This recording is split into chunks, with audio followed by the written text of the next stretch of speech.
Alright, in this video we're going to be writing expanded expressions as a single log. We're going to be condensing, in other words. It's all about this rule right here. When you have these things separated, you can put them together using, if you have addition, you can put it as one multiplication. If you have subtraction, you can put it as one division.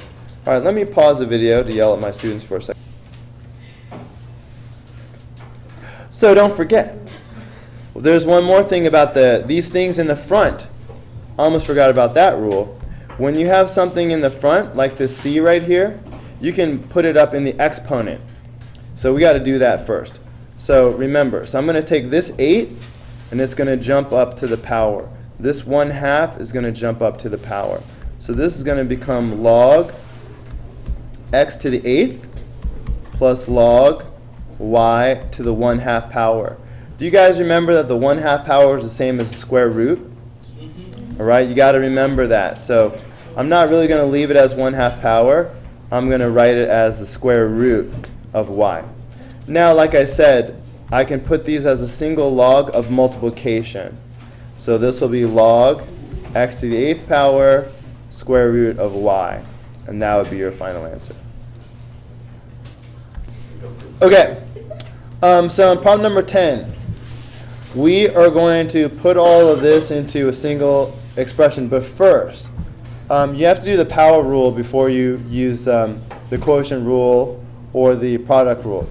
In other words, see this 3 in the front? That's going to have to come over and become an exponent. This 2 is going to have to become an exponent as well. So our first step is going to be, we'll have natural log x plus 1 to the 3rd power minus natural log y squared. And then the rest of it. Plus natural log y plus natural log 2. Now watch this, guys. Here's the thing. You know what? Let me go to the black screen for a second.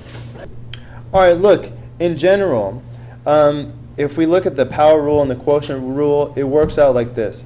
Let's say if I have log A minus log B plus log C minus log D, whatever. Okay, the point is, notice that some of these are positive and some of these are negative. I can immediately, in one step, I can write this as a single log. But all I do is, anything that is a positive term is going to contribute to the numerator. And anything that's going to be a negative term will show up in the denominator. So which letters will be in the numerator? The A and the C. Alright, because these are my positive terms. I don't know why it's delaying like that. Bootleg. Okay? And so that means the B term and the D term are going to wind up in the denominator. James! Head up, eyes open. Look at the TV. Strike 1. These are negative terms. That's why they end up in the denominator. That's how this works. Okay? So looking back at this problem, we can immediately write this as one log expression. Alright? So natural log. Now, what am I going to put in the numerator? The x plus 1 squared. Cube, yeah. X plus 1 cubed goes up there. What else? And then the natural log y. And then so we just the y. So the y goes up there. Anything else in the top? Also the 2. I think I'll put that in the front though. Okay? Let me highlight it to make it clear that all of these things that I'm highlighting here were positive terms. Positive, positive, and another positive. So there's only going to be one thing that goes in the denominator. What's that? The negative natural log y squared. Right, and it's just the y squared. The negative is y, it's in the bottom. And we only write natural log once. So just the y squared is going to come down here. Are you with me so far? I'm saying so far because this is not your final answer. Why is it not? Because you have the y. Because of the y's. Because of the y's. the y in the top is going to cancel out one of the y's in the bottom. Okay? I don't feel like recopying the whole thing, so are you paying attention? So this y in the top is going to take out one of these y's in the bottom and just leave the one y. Do you need me? You squinted. I lost you just then. So to explain better what I'm doing, y squared. Are you with me that y squared really means y times y? So instead of writing y squared, I could write y times y. Then it might make it easier for you to see that these two y's are canceling each other out. So that's going to leave no y's in the top and one y in the bottom. Did that help? Mm-hmm. All right. Yes, sir. All right, so switching gears a little. For these problems, we're going to be expanding. So remember, back to the black screen for a second. We can do this in the opposite direction. So in general, if you have, for example, log of NP over RQ. I'm going to turn this into 4 different terms. Anything in the numerator is going to give me a positive term. Anything in the denominator is going to be a negative term. Right, James? Open your eyes, James. So this will be log n positive, all right, plus log p, right? Those are positive because they're in the numerator. But then it'll be minus log r, because that's in the denominator, and minus log q. Do you get it? Oh no. Pay attention. So that's what I'm going to do now. So when I do that on this problem, I'm going to have log base 6 of x. All right? And then I'll have plus log base 6 of y squared. Because those two are positive because they came from the numerator. And then I'll have minus log base 6 of square root of z. All right, but we're not finished because we have to still use the power rule. So as we're expanding, anything with a power is going to wind up being put in the front. So this 2, you'll just have to watch it live because I don't feel like recopying the whole thing. So I'm going to take this 2 from the y, and I'm going to put it in the front of that one term. Okay? Do you see anything else like that I need to do? Yes, the root 2 is going to turn into a... Root 2 is really 1/2 power. Okay? So this root 2 is really a 1/2 power, and that also needs to come out to the front. So I'm going to put the 1/2 power here. So this is your final answer. Any questions? All right. And number 12.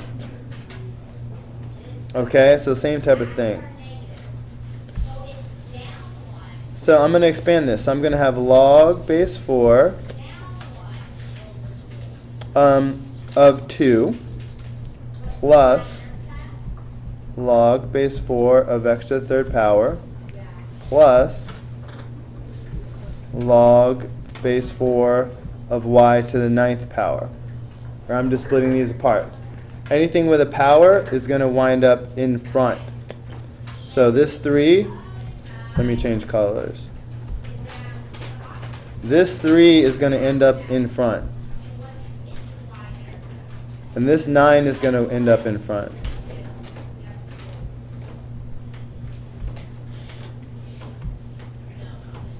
And that's it. This would be expanded form. Any questions right there? Now, just for the sake of completeness, what if there was a multiple choice question and this was not one of the answers? Okay? This was not one of the answers on multiple choice. And it turned out that it had to do with this term right here. Can you think of another way of writing this term? 2 loss 0 1. No, 0. Natural 2. It involves 2, but I need a power that would turn 4 into a 2. It's getting smaller. 1/2. 1/2, okay? it takes a square root to change a 4 into a 2. So that's 1/2 power. So this could be written with a 1/2 for this term instead of having log base 4 of 2. So if you saw this instead, if you saw 1/2 plus da-da-da-da, I need you to recognize this as still the right answer as well.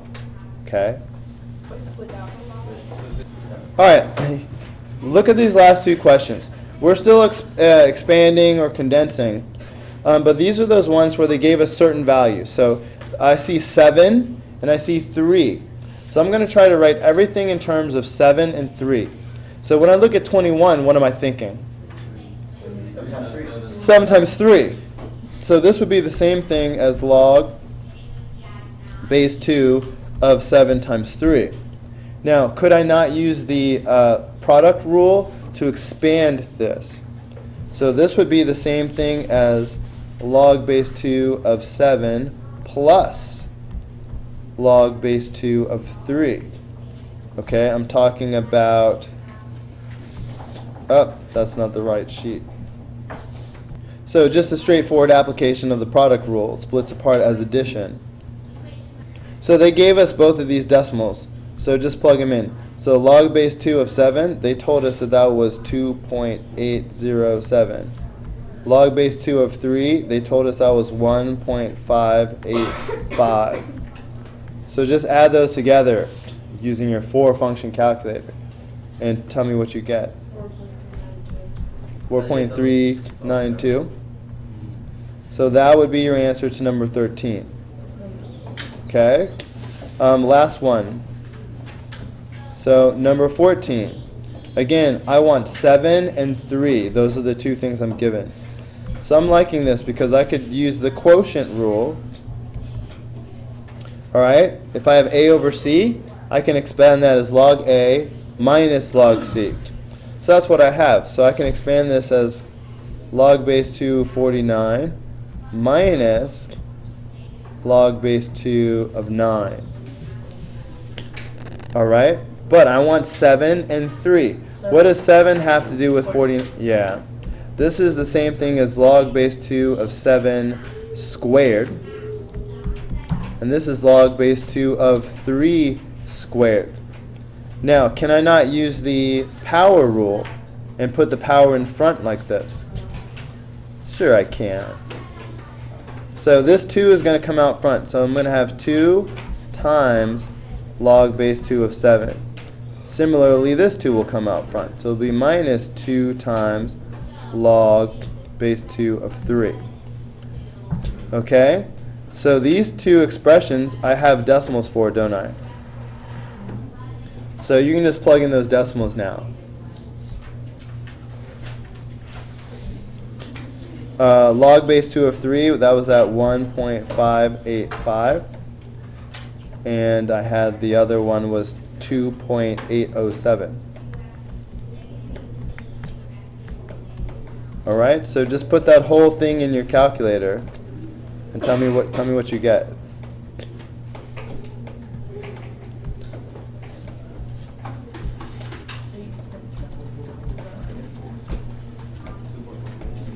Whoa, I messed up.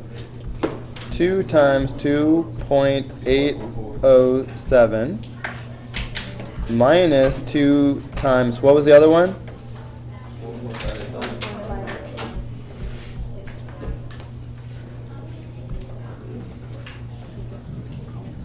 So I'm getting 2.444.